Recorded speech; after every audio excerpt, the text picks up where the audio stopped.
Hey guys, welcome to our channel. In this video, you will learn on how to link the Microsoft Teams to Outlook. Okay, so right here, I am on my Outlook account. So when you log into your Outlook account, you just have to click on the calendar option at the left side of your screen. So this one. Then after that, you just have to schedule your meeting.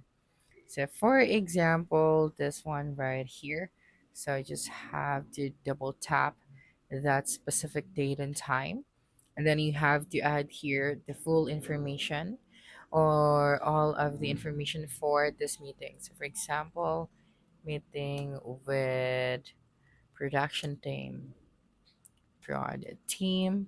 Then after that, make sure to toggle the switch on for the team's meeting.